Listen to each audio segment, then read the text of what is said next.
Congresso Internacional da Associação Brasileira da Propriedade Intelectual chega neste ano de 2020 à sua 40ª edição, totalmente digital e online, como os tempos estão a exigir. Este ano o compromisso é proporcionar uma oportunidade única de engajamento nas discussões mais relevantes sobre o papel da propriedade intelectual na transformação digital.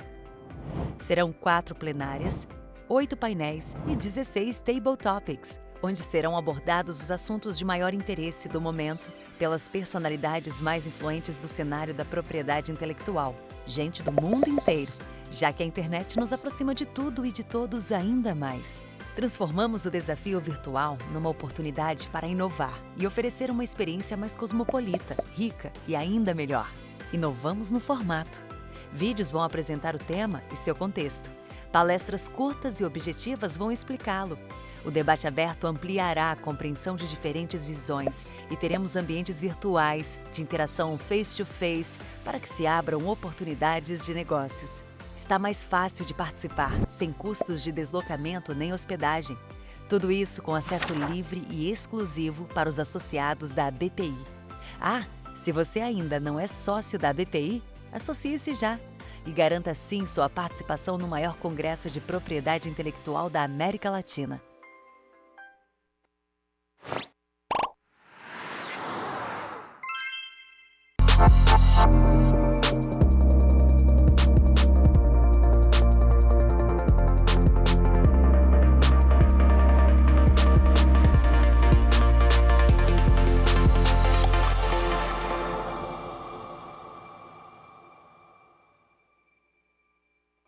Good morning.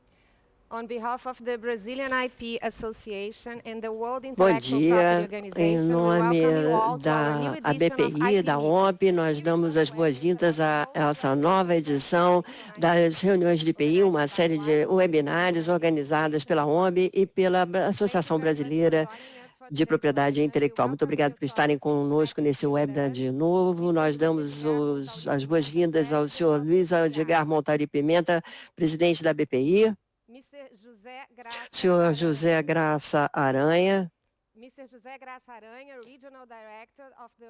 diretor regional da OMP no Rio de Janeiro, e também damos as boas-vindas aos nossos convidados especiais, Felipe Darmanungen, presidente do Comitê de IPI da OAB da Seção do Rio de Janeiro, senhor Luiz Henrique do Amaral, vice-presidente da AIPPI, Associação Internacional de Propriedade Intelectual, a Maria Beatriz Delore, consultora para o Mercosul, Guianas e Suriname, senhor Marcelo do Nascimento, presidente da ASP, Associação de IPI de São Paulo, senhor Paulo Parente Marques Mendes, presidente do Grupo de Brasileiros da Liga Internacional de Lei da Concorrência, presidente desse grupo. Por favor, bem-vindos a todos. Nós agora abrimos essa cerimônia com as palavras de boas-vindas do presidente da BPI, Dr. Luiz Montauri Pimenta.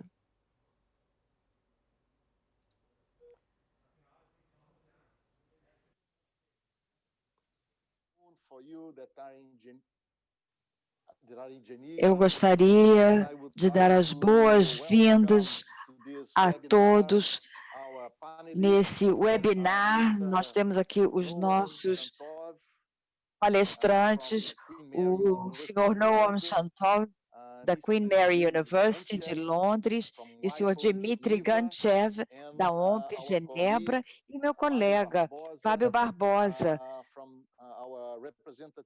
representante da BPI São Paulo. Eu tenho certeza que o Fábio vai falar e vai poder o nosso propósito hoje.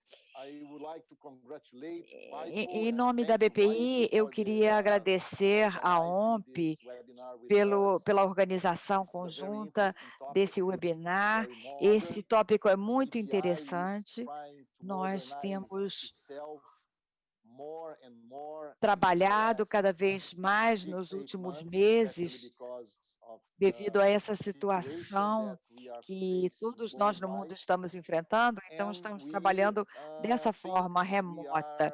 E acredito que es- estamos tendo sucesso nesse nosso empreendimento.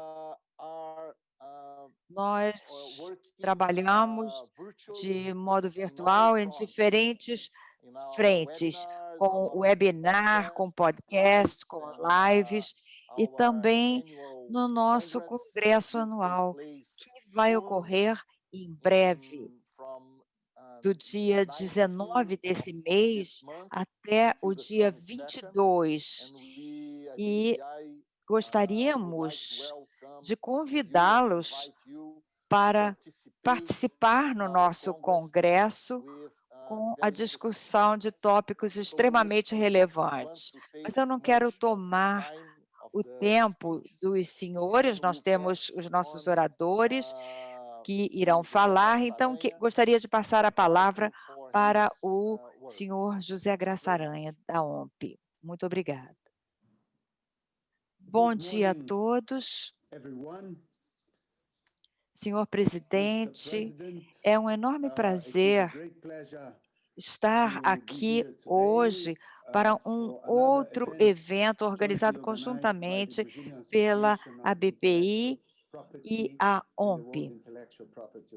Gostaria de agradecer novamente pela organização desse evento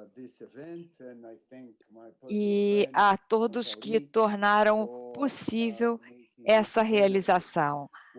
A OMP vem trabalhando nesse novo contexto de forma remota, e esse é um aspecto positivo desses tempos difíceis que enfrentamos, porque nós estamos aprendendo, tudo isso está nos ensinando a ganhar em eficiência para conseguir realizar melhor o nosso trabalho.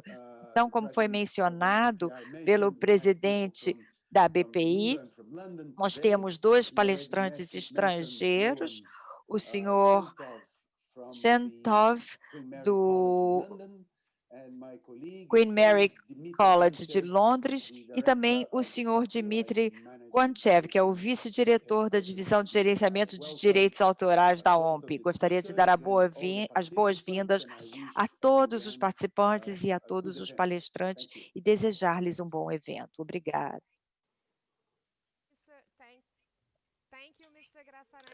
Muito obrigado, senhor Graça Aranha. Muito obrigado por estarem aqui conosco. Se tiverem alguma pergunta, eu peço a gentileza para esperarem para o final da sessão. E desejo a todos um excelente webinário. As aplicativos de celular se tornaram parte do nosso cotidiano, o que é possibilitado por vários desenvolvedores de software, como explicará o senhor Noam.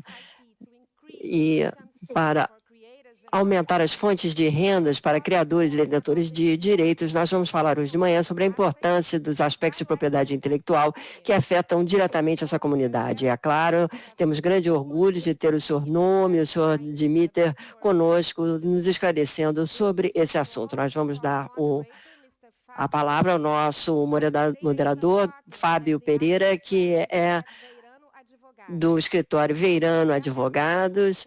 Ele tem um LLB da PUC Rio de Janeiro, diploma de pós-graduação em Direito Civil da da Escola Superior de Advocacia, um LLM em Propriedade Intelectual do Queen Mary and Westfield College da Universidade de Londres, bolsista da British Chevening do Conselho Britânico. Ele é coordenador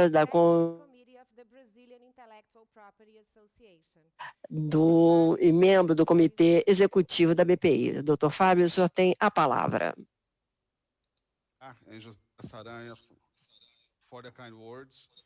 Muito obrigado, Dr. Graça Aranha, pelas gentis palavras.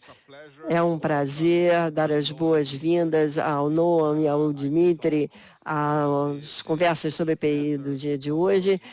O assunto da nossa discussão, na verdade,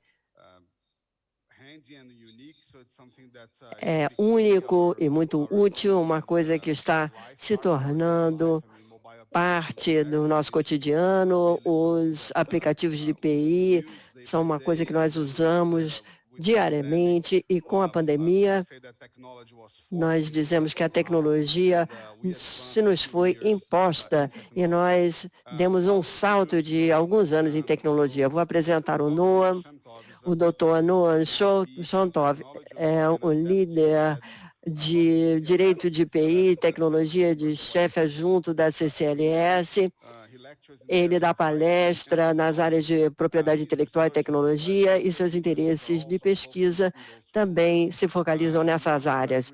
Ele liderou projetos de pesquisa e estudos financiados pelos conselhos de pesquisa do Reino Unido e por organizações da indústria nacionais, supranacionais e comerciais como a Microsoft, EPO, a Agência Espacial Europeia, o Foreign and Commonwealth Office, IOMP. Ele também tem um projeto para a DF e DFCU sobre estabelecimento e operação de um tribunal especializado em API na Ucrânia, atuando como um especialista no projeto da OMP sobre o ecossistema de aplicativos móveis de IPI, e juntamente com a Agrons LTD, um projeto financiado pela União Europeia em sua agência espacial. Ele também é ativo visitante em universidades espanholas e holandesas, onde ele dá aulas regularmente. Ele é advogado qualificado no Reino Unido e também em Israel. Mais do que isso, ele é um grande amigo meu, portanto, é um grande prazer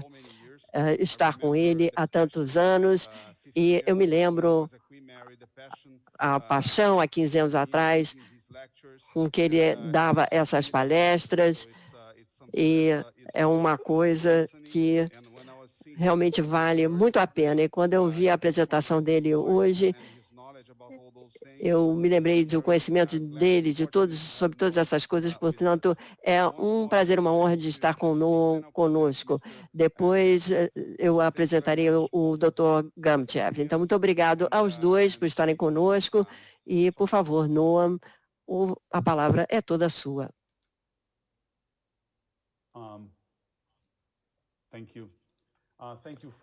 Muito obrigado, Fábio, pela gentileza das palavras. É um grande prazer encontrar com você de novo neste contexto. Eu gostaria também de agradecer à BPI por organizar esse evento e por me convidarem a falar-lhes no dia de hoje.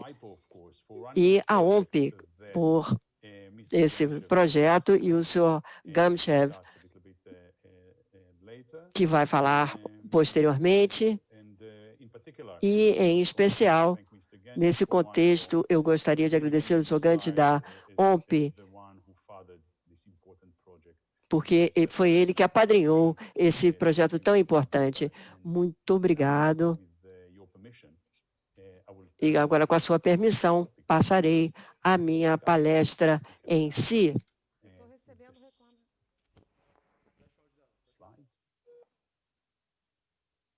Se pudermos mostrar os slides, por favor. Próximo, por favor.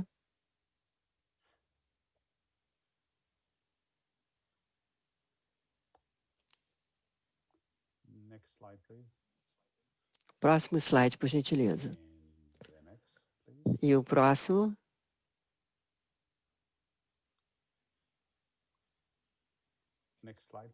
Próximo slide, por favor. Ótimo, então.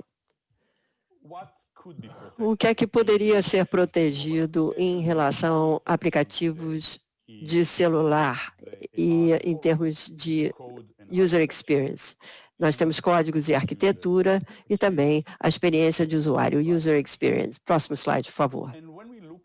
E quando examinamos, podemos ver que o user experience foi enfatizado, e eu vou explicar um pouco a esse respeito, porque para mim provavelmente é o ativo mais valioso, mas também o mais capcioso e difícil de se proteger. Que IPRs são relevantes, ou direitos de IPI são relevantes. Na verdade, é uma abordagem combinada, como se fosse uma tapeçaria, com vários direitos protegendo aspectos diferentes de IPI. Se puderem, por favor, continuar a clicar para podermos ir passando para os próximos slides. E mais um, muito obrigado. Então, a proteção normalmente é dos códigos e, às vezes, aspectos de software e também dos GUIs, ou GUIs, que quer dizer interface gráfica de usuário, ou GUI. A lei patentária pode proteger algumas funcionalidades e não é uma coisa simples de forma alguma em termos de aplicativos móveis, como em geral é o caso de software. E os desenhos industriais, as patentes, desenhos de patentes poderiam ser muito eficazes no caso dos GUIs, as marcas e as trade desks também no sentido tradicional em relação aos elementos de GUI, e também o segredo de negócio em caso de pré-lançamento, mas às vezes também pós-lançamento. E, claro, a concorrência desleal em geral em relação a práticas comerciais desonestas, mas também em relação aos GUIs em que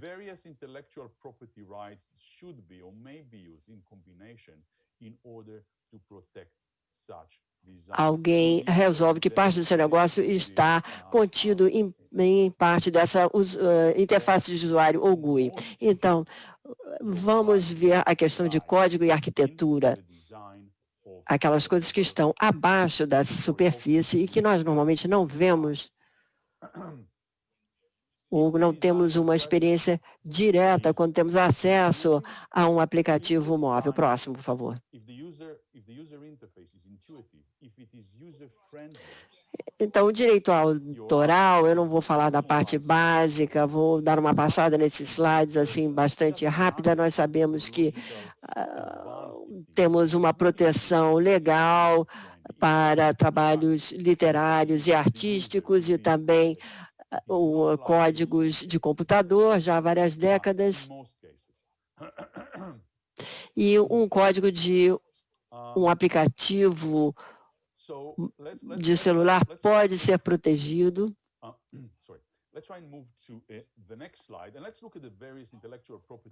Qual é a importância disso em termos do código?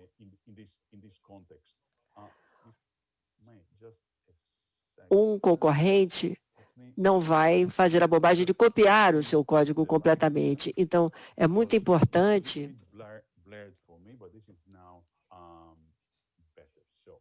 ou melhor, eu não diria que teria uma importância muito alta nesse contexto, mas em termos de arquitetura, é diferente. Os elementos arquiteturais do software, como a arquitetura como um todo, alguns algoritmos, formatos de dados e assim por diante, a pergunta principal, na maior parte dos casos, seria o que é que seria passível de proteção e será que nós poderíamos proteger a parte de expressão ou de ideia.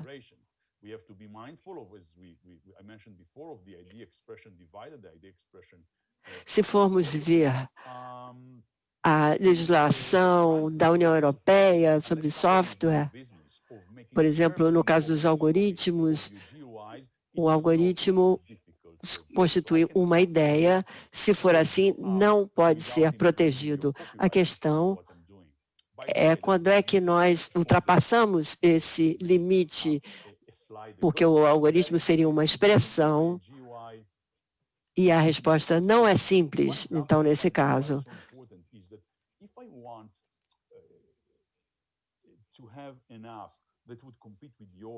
E teríamos que resolver com base em cada caso individual. Mas, em termos genéricos, poderíamos dizer que,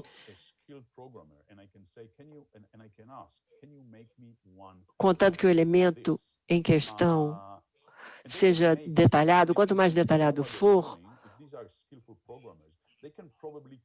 e os copistas copiem esses detalhes, maior probabilidade de que a sua queixa contra a infração possa ter um resultado positivo. Quanto mais básico e conceitual, mais provável que o tribunal ache que é uma coisa que é genérica e não uma expressão de uma ideia. Então, certos elementos também podem ser excluídos da proteção porque são ditados pela funcionalidade. Eu enfatizo ditados. Eu encontrei várias ideias errôneas nesse sentido em vários lugares do mundo, de sistemas de API mais ou menos maduro, através dos quais, infelizmente, nós temos uma falha no som e não estamos mais escutando. Já vinha falhando antes e agora há um silêncio completo. Lamentamos.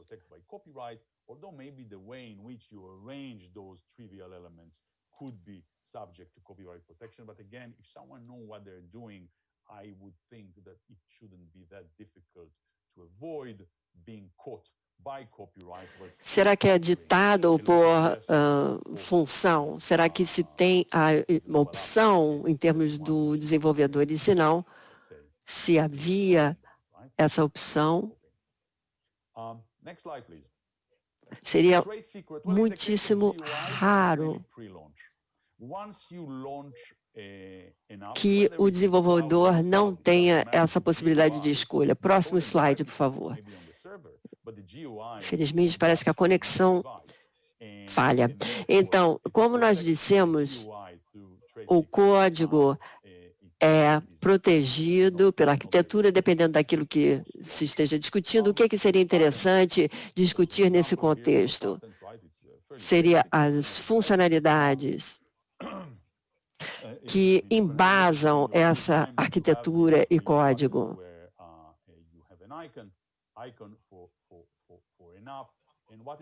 Então, por exemplo, uma decisão que me vem à mente seria que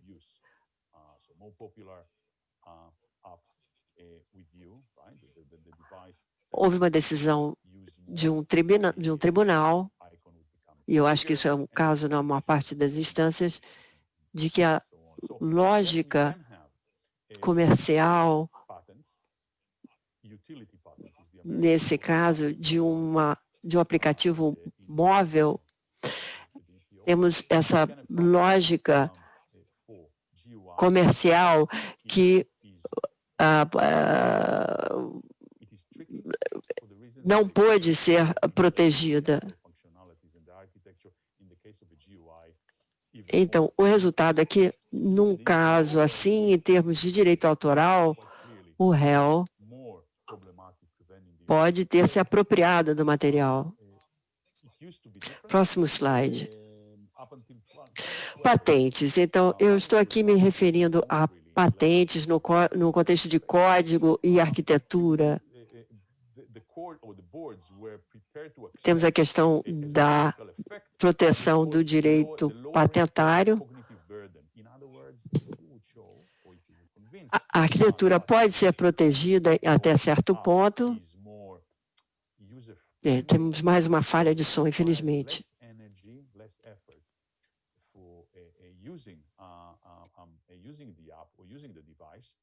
You could have been successful because you would be able to argue then that you lowered the cognitive burden of the user. That doesn't bite anymore. Unfortunately, if you are a patent attorney, I assume, and a mobile app developer. So these those spring days for GUIs are over. Such lowering of cognitive burden is not accepted as a technical effect anymore. So this is why right here, a reivindicação tiver uma especificidade que melhora alguns parâmetros técnicos, como a performance, a eficiência, a latência, ou se você criar um design que se baseia em vários fatores que resultam em uma melhoria, aí nesse caso poderia ser considerado. Mas qual é a frequência com que isso acontece com os apps móveis? Nós estamos aqui considerando determinadas funcionalidades que embasam alguns aplicativos, mas realmente é uma minoria. Estamos falando aqui de uma minoria. A grande maioria, mesmo as muito bem-sucedidas, não se encaixariam nessa categoria.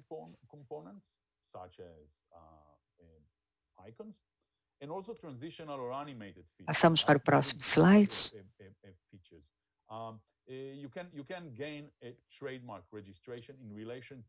Outro aspecto que temos que ter em mente é que não há apenas esse aspecto técnico.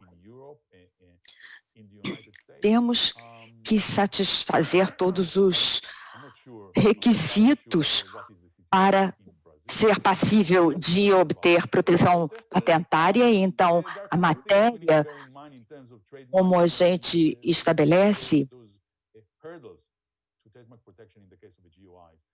e aqui eu quero lembrar que há um outro elemento, é uma decisão estratégica que eu queria explicar um pouco.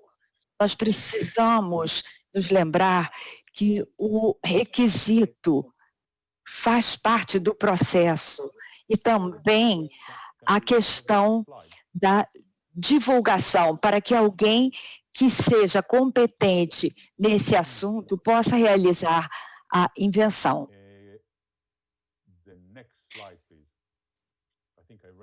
Portanto, essa inovação, obviamente esse técnico no assunto, essa pessoa com conhecimento do assunto, poderia realizar essa invenção. Só que aqui existe um trade-off muito claro. Basicamente, nós estamos falando de uma patente e, para obter essa patente, no seu processo de depósito, você vai ter que divulgar, assim, o seu trunfo.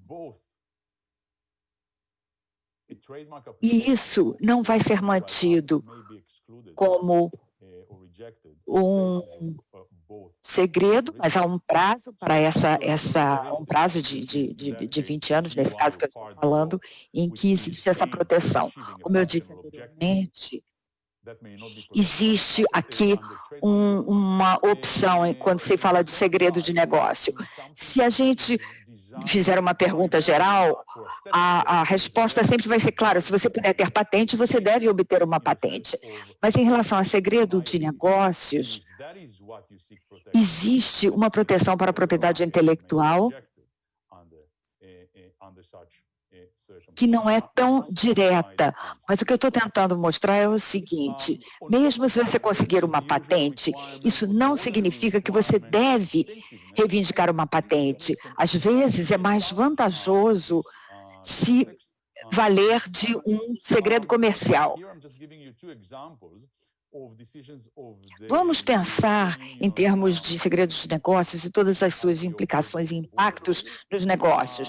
Em primeiro lugar, nós sabemos que qualquer direito de propriedade intelectual advém de um segredo de negócio. A gente pode repassar aqui todos os direitos, fazer toda uma revisão e vamos ver que, pelo menos no estágio bem inicial,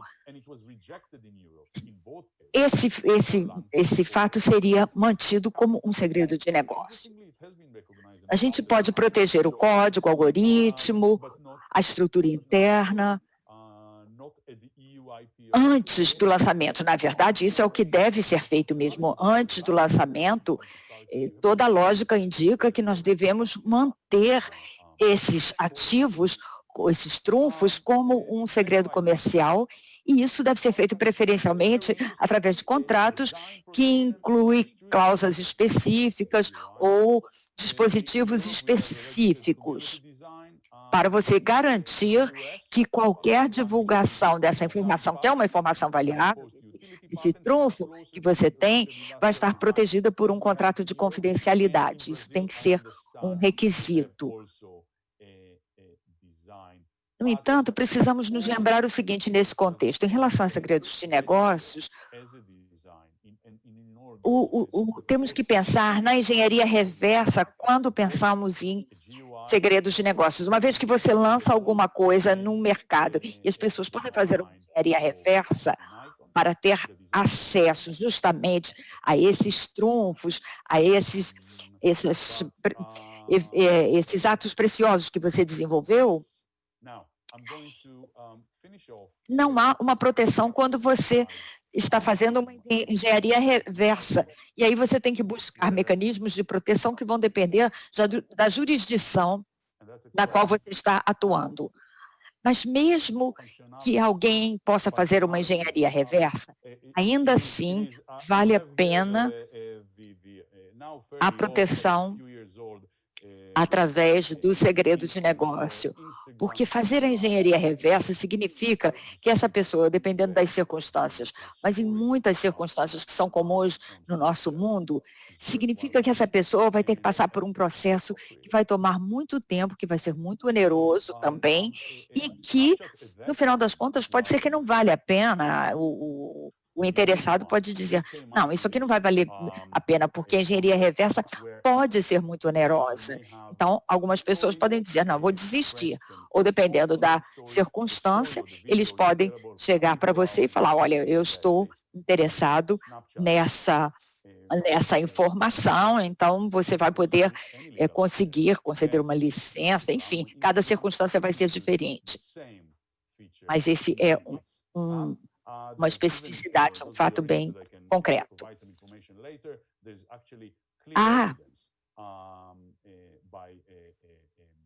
ativos que a gente pode pensar hoje no contexto que vivemos, como o algoritmo de busca do Google. Sempre que nós temos um aplicativo, nós temos que considerar esse aspecto. E cada vez mais empresas estão oferecendo inovações através de serviços. Isso é feito para que essas inovações não sejam retiradas daquela proteção que eles mantêm. Então, os segredos de negócio vão continuar a ter um papel muito importante nesse contexto.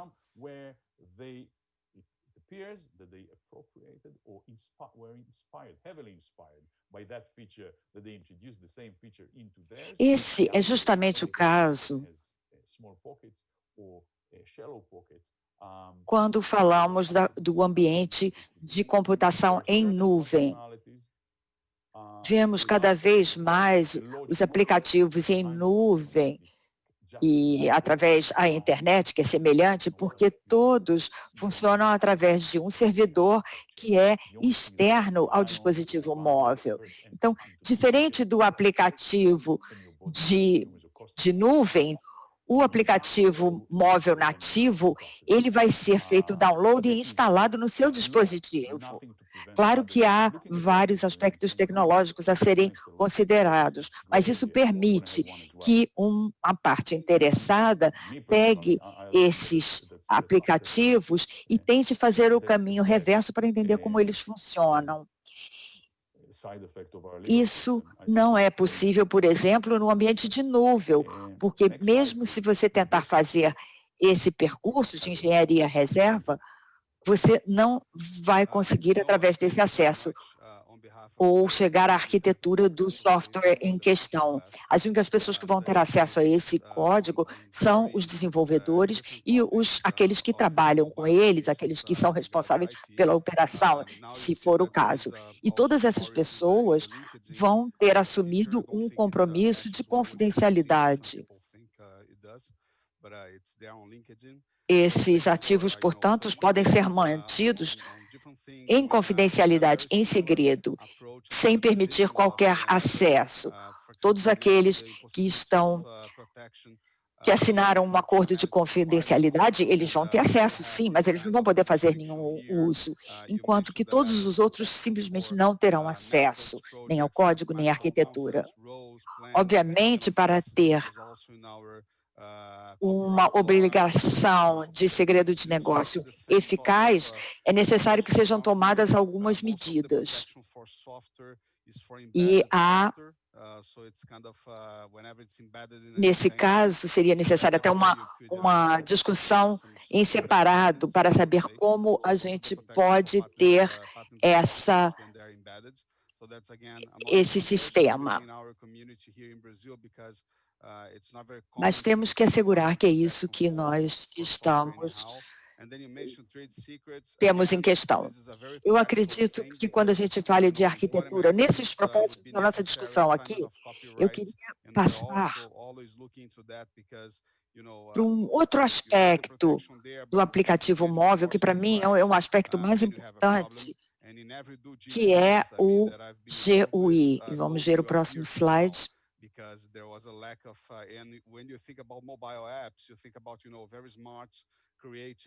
Que é a interface gráfica do usuário, que é aquele sistema através do qual o usuário vai interagir com o serviço ou com o produto em questão. You mentioned the cloud apps, so there was very, the protection by trade secrets, that could be an option. Aqui eu tenho uma cotação do David Capos, que é o ex-subsecretário de Comércio e Propriedade Intelectual. Ele trabalhou no governo Obama. Eu não vou ler tudo aqui, mas aqui há uma referência importante, crescente do design e como muitos direitos de PI devem usar ou podem usar esse sistema em combinação para que haja uma proteção. Em última instância, nós temos aqui uma situação em que, na maior parte dos casos, o valor está no design da interface gráfica, da GUI. Se esse design for intuitivo, se o usuário usa de uma forma intuitiva, de uma forma amigável, o seu aplicativo tem muito mais tendência de ser popular e vice-versa. Não importa o grau de avanço tecnológico, se ele não for fácil de uso, se ele não for atraente, se ele não chamar o usuário para o uso, a probabilidade de sucesso é muito menor, pelo menos na maioria dos casos.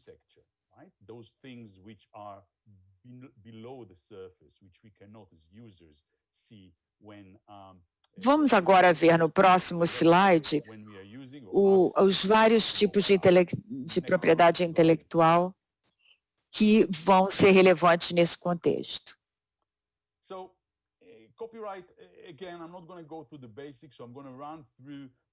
Eu vou mudar um pouquinho a luz aqui, que está pouco nítido para mim. Vamos ver se assim fica melhor. E aí vamos ver no próximo slide.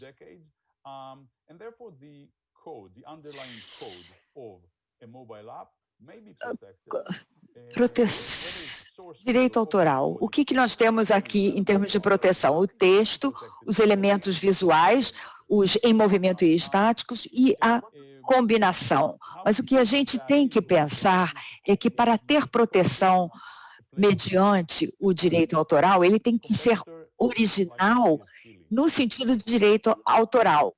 Nós temos que levar em conta o que nós mencionamos anteriormente, aquela dicotomia entre ideia e expressão. E, francamente, no caso de direito autoral, a não ser que alguém vá querer usar e ter lucro com o seu GUI, não seria muito plausível que isso venha a acontecer. Isso aqui, na verdade, me lembrou uma coisa que eu devia ter mencionado no slide anterior, que é a razão pela qual a interface gráfica... Bom, eu vou dar aqui um exemplo, a razão pela qual ela é tão importante.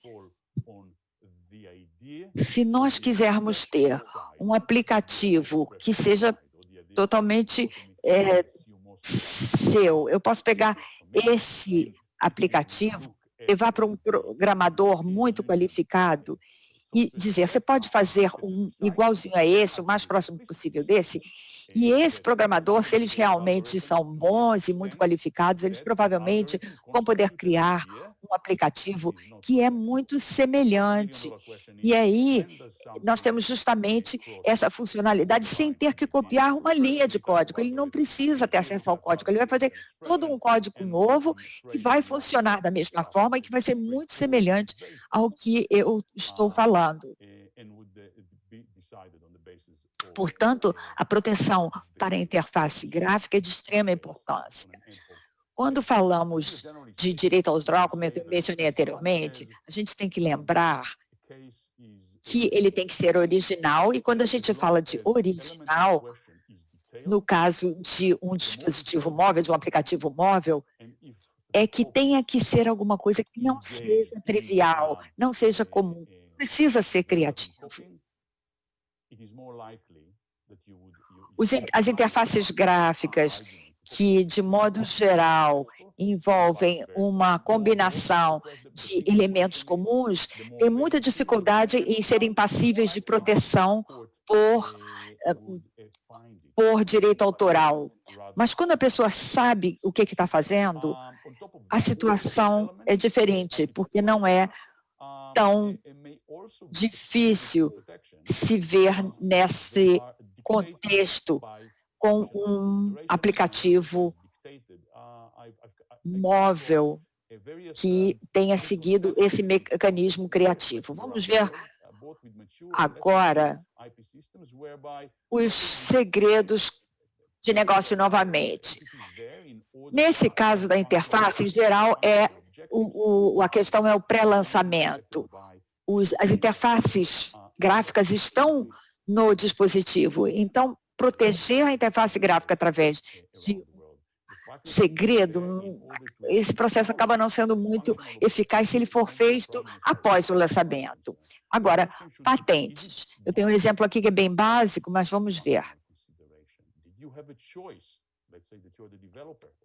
A gente pode depois ver um pouco melhor, mas nós temos aqui um ícone de um aplicativo e o que está acontecendo é que o tamanho e a localização vai mudar de acordo com a frequência com que você usa. O usuário vai usar aquele ícone, ele pode ficar maior ou ele pode estar posicionado em um ponto ou em outro.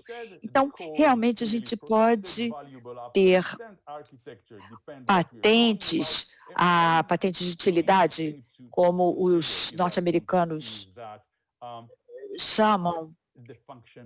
Então, a gente pode ter patente para a interface gráfica, mas é um pouco capcioso pelas razões que eu expliquei anteriormente, a funcionalidade, a própria arquitetura, e aí, no caso da interface gráfica, fica mais difícil ainda. E nós vemos que, em alguns lugares, vai ser ainda mais problemático nos Estados Unidos. A situação era diferente. Até, eu acho que foi 2012, que as patentes eram dadas mais livremente em relação às interfaces gráficas. As câmeras estavam dispostas a aceitar o que a gente chama do lowering the burden, que seria ter um sistema mais amigável, exigindo menos energia e menos esforço para a utilização desse dispositivo. Uma pessoa poderia ter assim, sucesso dizendo que você conseguiu abaixar esse ônus cognitivo do usuário, quer dizer, fazendo algo que funcione com mais facilidade, seja mais amigável. Mas isso não tem mais o valor que tinha. Então, esses dias de uma facilidade para a interface gráfica já não são mais reais. E esse ônus cognitivo não é mais um argumento aceito. E é por isso que a gente fala de um efeito psicológico que não vai ajudá-la se você for reivindicar um direito. Mas se você mostrar que você tem um app móvel que envolve, por exemplo, que torna mais eficaz, que torna mais fácil, ou que é menos pesado para as mãos ou para os olhos, talvez você tenha sucesso com isso. Quantos aplicativos podem reivindicar essa facilidade em termos de manuseio? O próximo. As marcas comerciais. As marcas podem ser concedidas com relação ao layout, à configuração geral, a tela, os componentes, a interface de usuário e também recursos em movimentação. Você pode dar um registro de marca comercial sobre qualquer desses elementos ou uma interface de usuário, tanto na Europa quanto nos Estados Unidos. Eu não tenho bem certeza de como seria a situação aqui no Brasil. Nós vamos ser informados sobre isso depois. Há algumas coisas que nós precisamos nos lembrar em termos de marcas e esses obstáculos à proteção das interfaces de usuário. No próximo slide, por favor. Próximo. Próximo.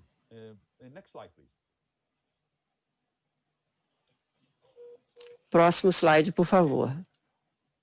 Another thing that you need to remember, I mean, not only that what you have is technical and so on. Of course, it is. Ainda mais um, próximo, por favor.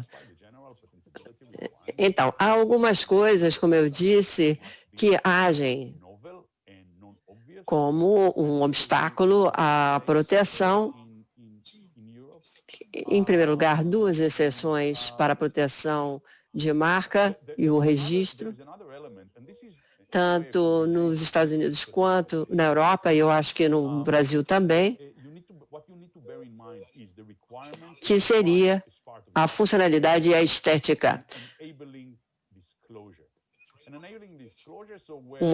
Um depósito de marca pode ser rejeitada com base em ambas as características. Então, se você tiver uma característica que seja uma interface de usuário que tem por objetivo ter uma característica, isso pode não ser protegido. Ao mesmo tempo, se for desenhado para fins estéticos, com valor estético, em termos da sua boa aparência visual, se for isso que você quiser proteger com a sua solicitação, ela talvez possa ser rejeitada nesse tipo de circunstância. Próximo slide, por favor. Além disso, temos a solicitação normal de distinção. A distinção muitas vezes pode ser uma dificuldade nesse tipo de contexto. Próximo slide. Aqui eu estou só dando dois exemplos de decisões das câmaras de recursos, da UPI. Primeiro, sobre esse ícone da câmera, e depois o de contato de ícone de baixo. Todo mundo conhece esses dois ícones e essa proteção, em ambos os casos, foi rejeitada na Europa e foi reconhecido e registrado em outras jurisdições, mas na Europa não. Não pelo UPI, não por causa de estética ou funcionalidade, mas por falta de característica distintiva. Próximo slide, por favor. Muito interessante também, proteção de desenho, de design, que é extremamente eficaz em termos dos GUIs. Na Europa, nós temos o RCD, nos Estados Unidos temos as patentes de desenho em oposição às de utilidade, e no Brasil, segundo entendo, também temos uma patente de desenho. Em todos os casos, pode-se registrar como um desenho, tanto de interface de usuário, ou seja, a configuração de tela, ou um desenho, um ícone, um desenho de um ícone.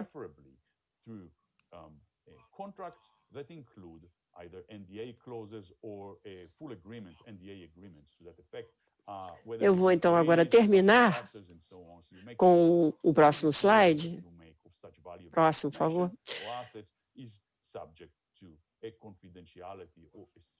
Com uma pergunta sobre as funcionalidades.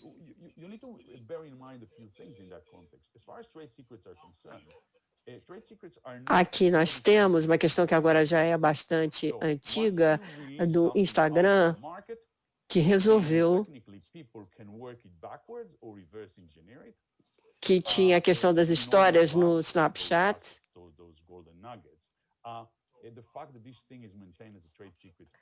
E o Snapchat, naquela época, foi o único que apareceu com esse conceito, através do qual você pode ter uma story, um comentário sobre essa história. A história do vídeo fica à disposição por 24 horas e só no Snapchat.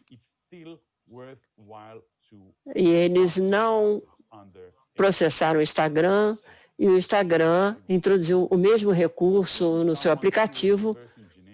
Aqueles que estão interessados, eu posso até dar mais informação depois. Na verdade, há provas bem claras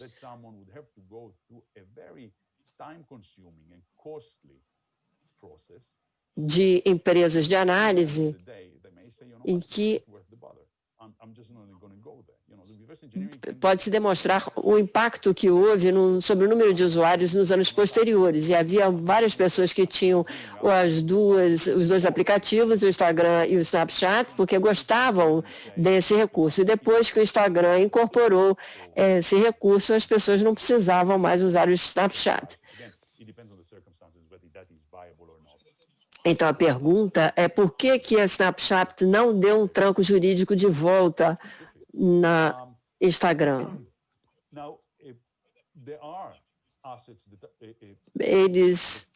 A resposta não é que a Snapchat seja pobrezinho ou sem recursos,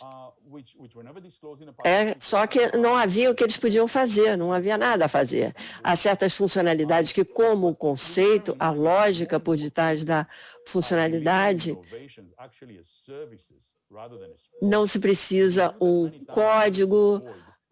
A única coisa que você pode usar é a sua vantagem como ser o primeiro de chegar ao mercado, e você tem que fazer o máximo possível para manter os seus usuários. Mas, em termos jurídicos, não há nada que impeça outras pessoas de verem o que você está fazendo e que digam, maravilhoso, adorei essa ideia, vou fazer igual. Então, eu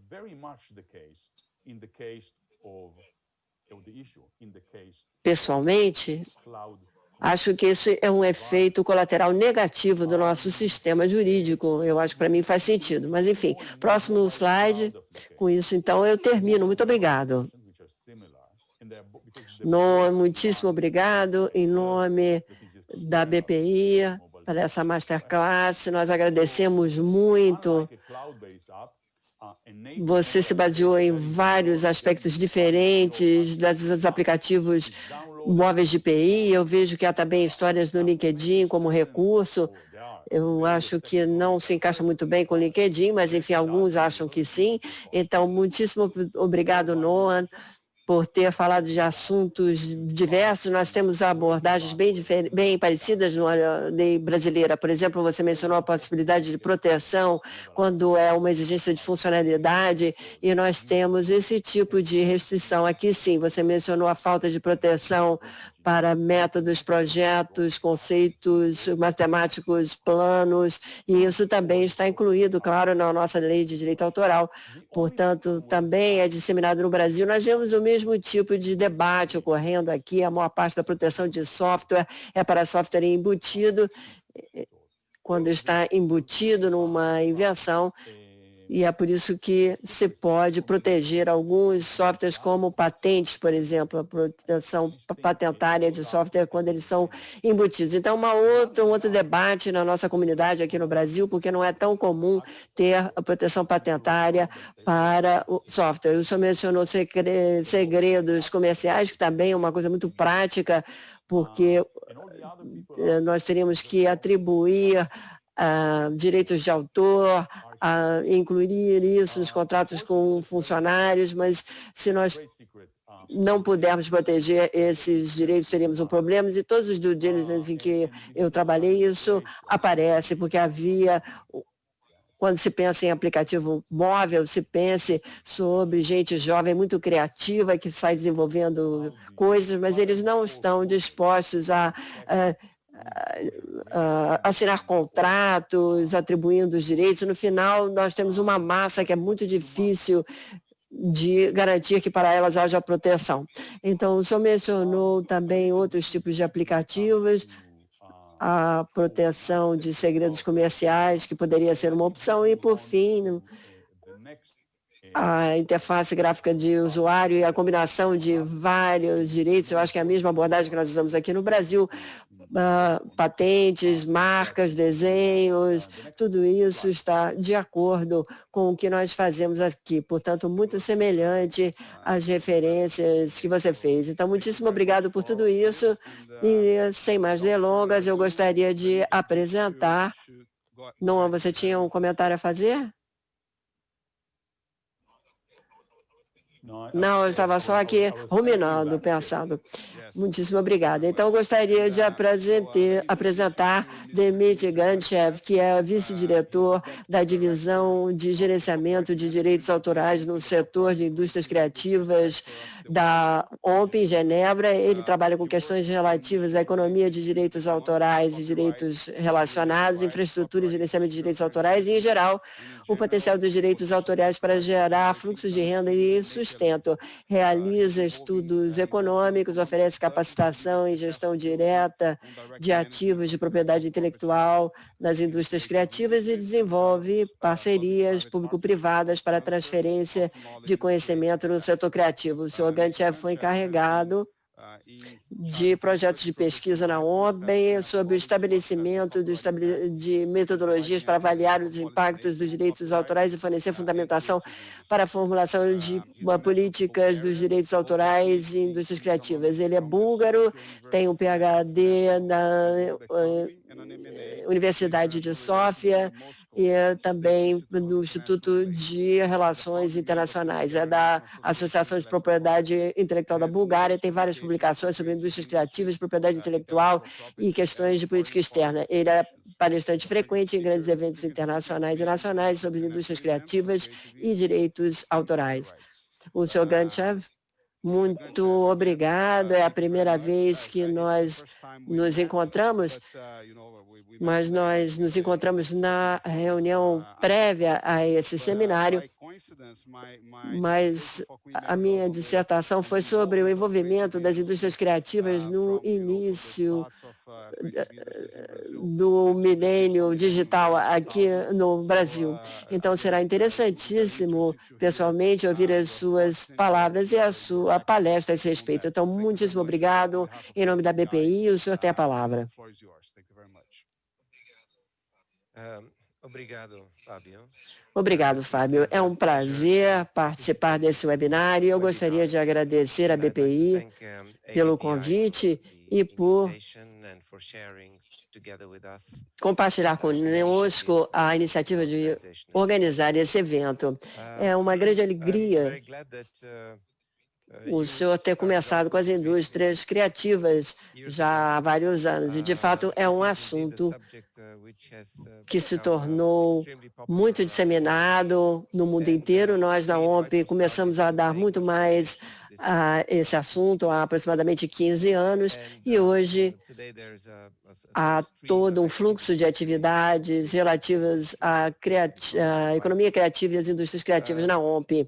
Talvez a diferença que nós temos em comparação com outras instituições e organizações relativas às indústrias criativas seja de que nós pegamos como princípio definidor o nível de independência de propriedade intelectual. E é assim que nós limitamos o escopo nas indústrias criativas. Então, a nossa atividade em termos das indústrias criativas se dividiram em duas direções. Com o tempo, a primeira se dedicava aos impactos econômicos e fizemos várias metodologias que ajudam os países a avaliar qual é o potencial do setor criativo e o segundo fluxo foi para determinar o que os criadores precisavam para poder operar os seus negócios de uma forma melhor, como podem identificar e gerenciar a propriedade intelectual nos seus respectivos setores. E isso resultou numa série de publicações práticas e ferramentas para criadores de como ganhar seu sustento nessas indústrias de criação. Nós começamos na indústria editorial, que é o setor criativo maior em muitos países, e depois expandimos para várias outras áreas, como, por exemplo, música, filme, claro, videogames, e aplicativos móveis foi uma dos acréscimos mais recentes a essa lista. Esses aplicativos móveis para desenvolvedores. E esse foi o título de uma publicação que nós fizemos junto com o Dr. Shamtov. E terei prazer em lhes passar depois os links para que possam enviar para todos os nossos ouvintes e que possam estar interessados nesse assunto. E por que aplicativos móveis, então? Os aplicativos móveis, claramente, são uma das partes mais dinâmicas e bem-sucedidas do setor criativo. 190 bilhões de dólares é o total do negócio atualmente, mais de 20 milhões de desenvolvedores mundo afora, o que significa que se trata de uma coisa muito disseminada, que as pessoas fazem por diversos motivos.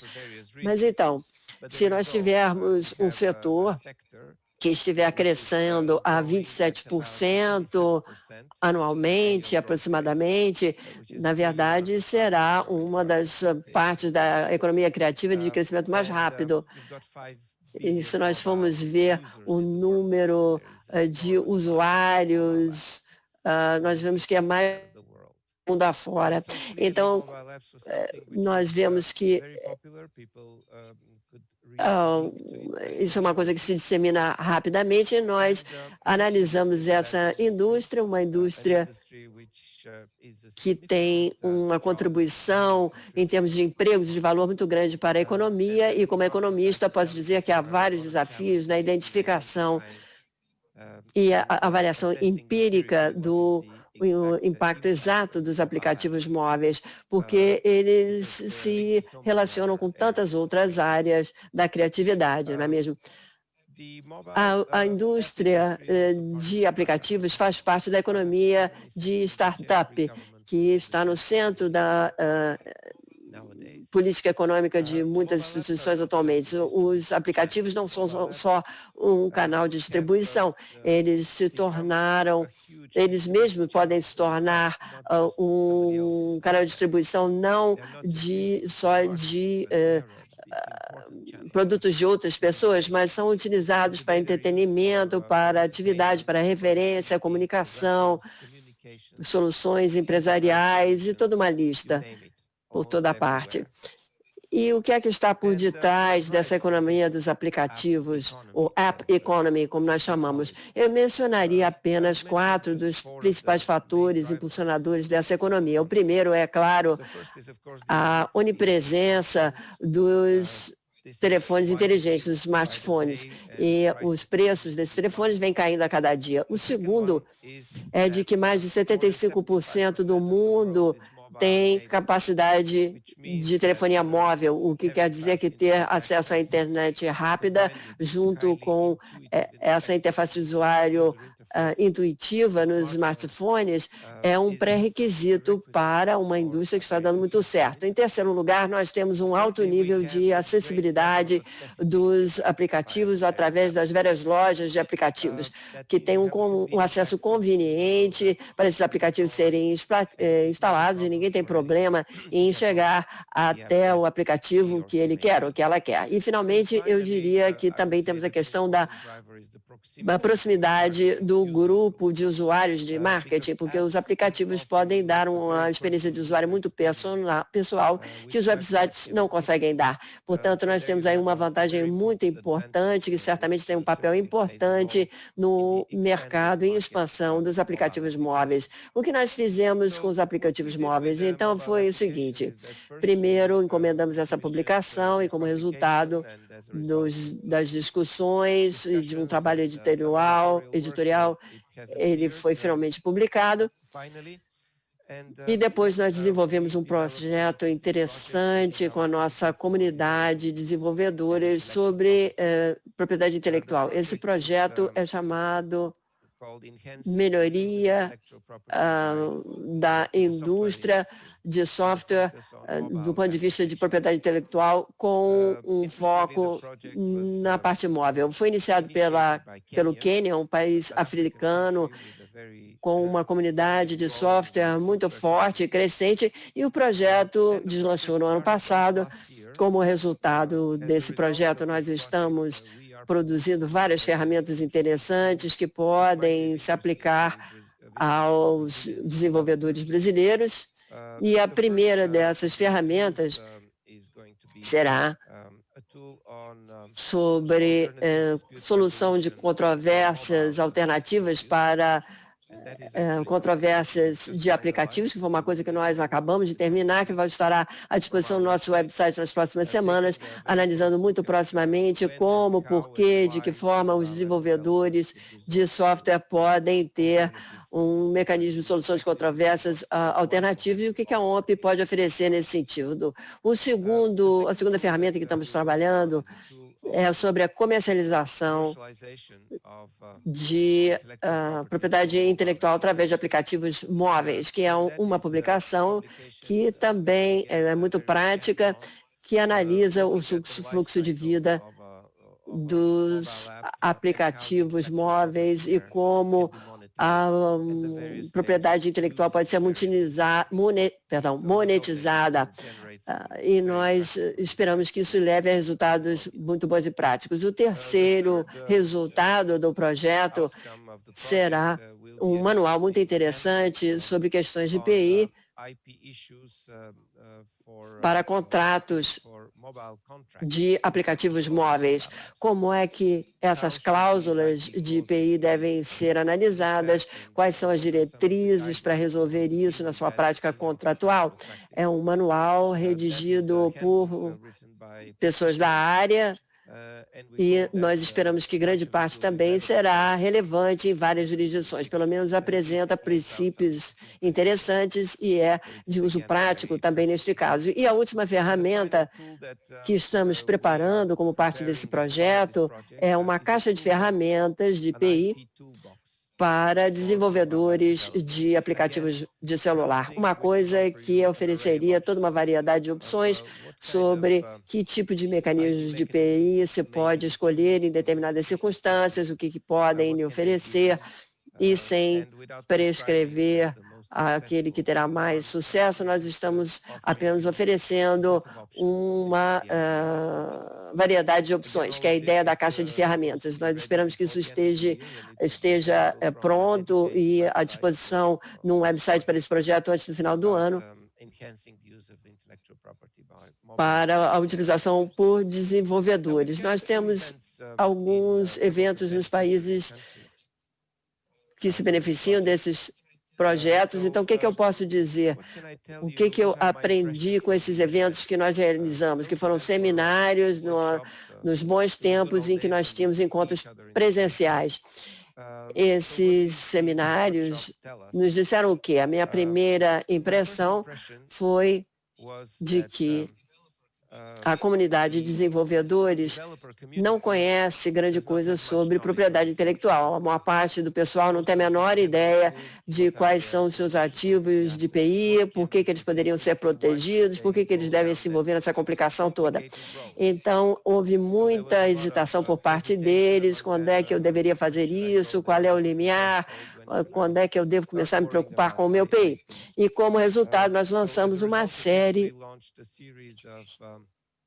de materiais educativos que serão publicados como vídeos também nesse mesmo website, e eu recomendo a todos os interessados que deem uma olhada. Os vídeos já estão prontos, nós estamos lançando o website, como eu disse, nos próximos meses. A minha segunda impressão é de que a comunidade de desenvolvedores de aplicativos era muito desorganizada nos países em que estávamos presentes, que eram Quênia, Filipinas e Trinidad e Tobago. Essas são as minhas impressões diretas. E eu tive o prazer de trabalhar lá junto com o Dr. Chatov, e pudemos conversar com várias dessas pessoas e vimos que eles são muito desorganizados e que, na maior parte dos casos, eles não entendiam o propósito de criar uma organização ou um grupo de interesse comum. Então, nós demos como exemplo para eles, exemplo de países onde esses grupos foram conformados. Um desses exemplos é a da Associação dos Estados Unidos, de desenvolvedores móveis dos Estados Unidos, que dão um exemplo do que se pode fazer para proteger os interesses da comunidade, como é que se pode ajudá-los a ter um desempenho melhor. E há bastantes ideias interessantes que podem ser aproveitadas a partir desse órgão de âmbito nacional, e o nosso conselho foi de que se os desenvolvedores de aplicativos se reunissem e trabalhassem em torno de algum interesse, isso poderia ser benéfico para eles e melhorar o próprio trabalho. Em alguns casos, a comunidade de criadores de aplicativos se juntava junto com os desenvolvedores de software. Isso talvez seja natural, mas com software nós temos problemas que não são muito típicos de aplicativos móveis, e eu vi que isso nem sempre trabalhou no melhor interesse deles, quando eles são postos, por assim dizer, no mesmo saco que um grupo maior. Então, uma outra questão que, a meu ver, tem interesse é que nós vemos também grande entusiasmo por parte da academia. Muitas instituições de pesquisa compareceram aos nossos eventos e todos eles se interessavam em integrar elementos de IPI mais específicos em seus currículos, porque tinham muitos alunos que estudavam computação e áreas correlatas. Então, talvez introduzir o conhecimento de IPI quando eles estão ainda aprendendo sobre computação, talvez seja uma coisa que dê bom resultado no futuro. Portanto, nós iniciamos um diálogo com essas instituições educacionais para ver como podemos ajudá-los a se interessarem mais no futuro da comunidade de desenvolvedores de aplicativos, da parte de IPI. Essas são algumas das questões que eu queria mencionar em relação a esse projeto. É apenas um dos projetos do CDIP para o desenvolvimento na área de IPI da OMP, e o Brasil tem sido um parceiro muito interessante na elaboração da agenda desse comitê, e também, talvez graças a vocês, as atividades estão ocorrendo, o seu interesse tem impulsionado muitas das iniciativas que a organização tem realizado nesse sentido. Por fim, eu gostaria de dizer que, se houver um interesse no Brasil nesse assunto, nós poderíamos pensar junto com os meus colegas, com o Escritório do Brasil, como é que nós poderíamos ajudar mais a comunidade brasileira especificamente de desenvolvedores. Eu acho que é aqui que eu encerro. Então, muito obrigado. Muito obrigada por esses aspectos tão interessantes sobre a indústria criativa e o potencial do setor criativo. Obrigado também por trazer todos os dados que são extremamente importantes para nós entendermos o crescimento desse mercado. É um mercado que está crescendo, que tem um espaço, mas ele ainda está um pouco desorganizado em alguns países. E acho que temos um pouco desse problema no Brasil em algumas áreas. Já estamos educando a maior parte das startups no Brasil para que elas tenham esse conhecimento e para que haja uma proteção dos direitos de propriedade intelectual. Então, muitíssimo obrigado por nos falar das iniciativas da OMP nesse sentido. E nós vamos receber muito bem qualquer apoio quando tivermos vídeos na plataforma. Por favor, nos avise para que nós possamos divulgar junto à nossa comunidade. Muito obrigado por nos fornecer essa informação tão útil. Eu gostaria de abrir para perguntas. Nós temos uma plateia VIP, como nós dizemos, e eu já tenho uma pergunta aqui e vou perguntar à Érica se as perguntas devem ser feitas diretamente pelos participantes, como será a condução dessa sessão de perguntas e respostas. Sim, temos tempo para perguntas. Eu gostaria de saber se alguém gostaria de fazer alguma pergunta. Se vocês quiserem, por favor, levante a mão. Senhor Valdir Rocha, gostaria de fazer uma pergunta. Bom dia a todos. Good morning, everyone. You have to unmute your microphone, please. Thank you. Sorry. Morning, everybody. Bom dia a todos. Eu tenho uma pergunta para o senhor Noam Chemtov. Can you hear me? Yes. Can you hear me? O senhor pode me ouvir? Yes. Okay. So, Noam Chemtov, not all graphic elements. Nem todos os elementos gráficos de um app têm a proteção, e também um processo de proteção seria muito oneroso no mundo todo. Portanto, no Brasil, uma característica semelhante ou aspectos semelhantes de um aplicativo que é usado por um concorrente poderia ser visto como concorrência desleal e como uma violação nesse sentido. Nós temos o conceito de concorrência desleal, não de trade dress. No Reino Unido, como seria a resolução dessa situação?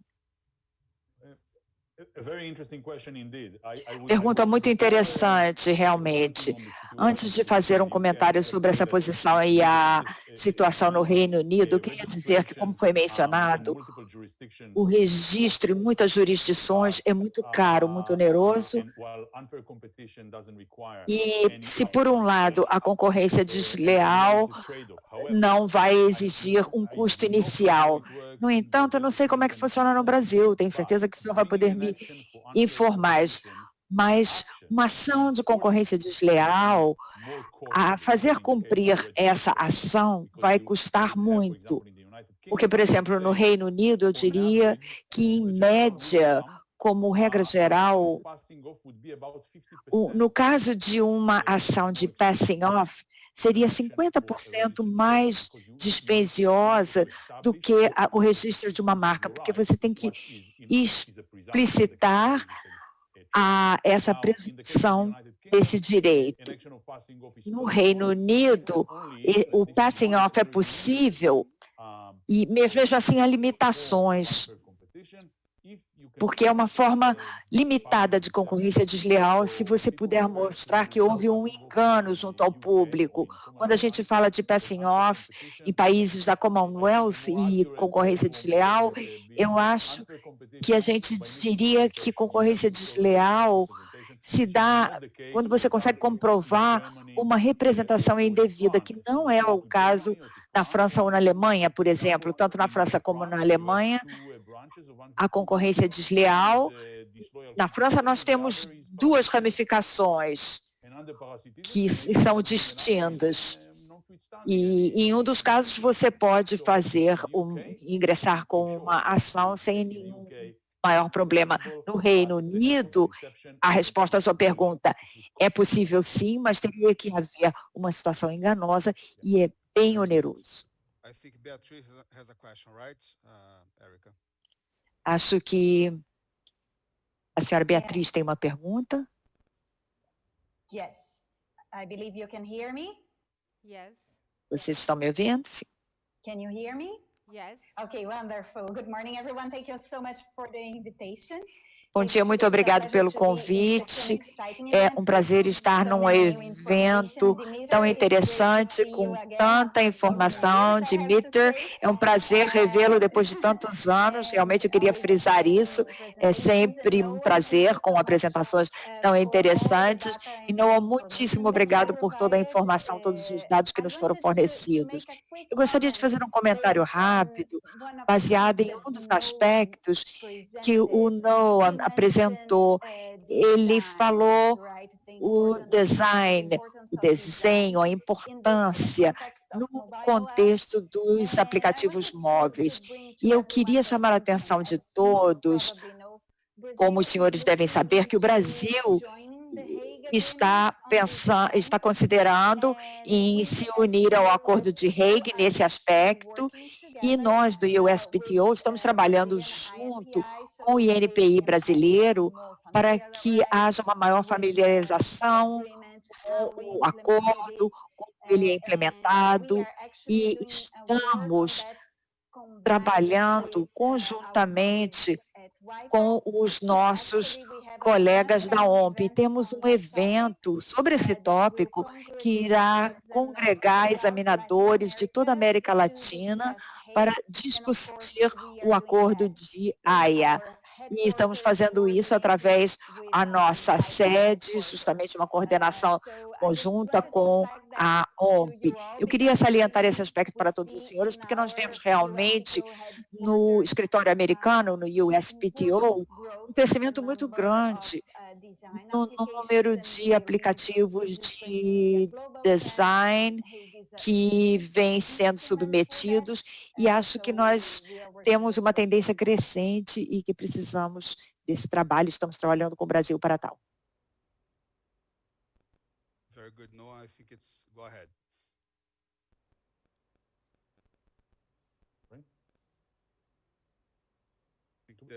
It was just a comment, right? More than a question, but I would like to Foi um comentário mais do que uma pergunta. Eu gostaria de reiterar essas observações em termos da importância crescente do registro de design. Nós vimos uma mudança importante em termos dos números que ocorrem na Europa. É muito interessante ver que na Europa não existe um exame inicial. Você tem que seguir uma rota administrativa, pagar as taxas, que é mais ou menos 350 euros, e você recebe uma resposta, e tem a questão da aplicação para você ter a validade.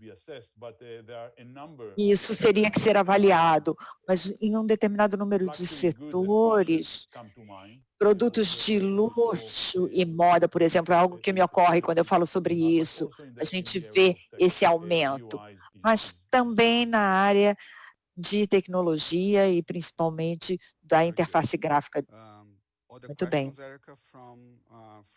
Alguma outra pergunta da nossa plateia?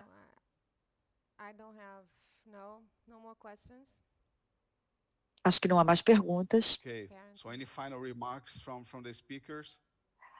Os nossos oradores gostariam de fazer alguma observação final?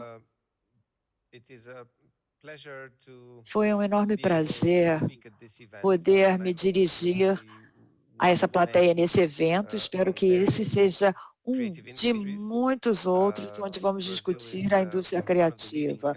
O Brasil é um dos países líderes em termos de desenvolvimento do setor criativo, e teremos o maior prazer em compartilhar qualquer conhecimento ou experiência que tenhamos em qualquer setor específico criativo. É importante que nós tenhamos começado essa discussão com os dispositivos móveis, que é algo importante para o Brasil, mas vamos ver quais as outras possibilidades. Muitíssimo obrigado. Dimitri, estamos contando com você para eventos futuros e também para compartilhar conosco o conhecimento das iniciativas da OMP. Noah, muitíssimo obrigado pelo convite, pela oportunidade de falar com os senhores, com uma audiência tão vasta, e pelas perguntas e observações muito interessantes que foram feitas durante esse evento, no curso desse evento. Então, muito obrigado. Muito obrigado em nome da ABPI. Esperamos ter continuidade em breve e cuidem-se bastante. E muito obrigado por compartilhar conosco essa informação sobre os apps móveis. Muito obrigado. Muito obrigada a todos. O vídeo vai estar disponível no nosso canal de YouTube dentro de horas. E agradecemos muito a participação de todos. Vamos nos encontrar novamente na nossa próxima reunião de propriedade intelectual. Obrigada.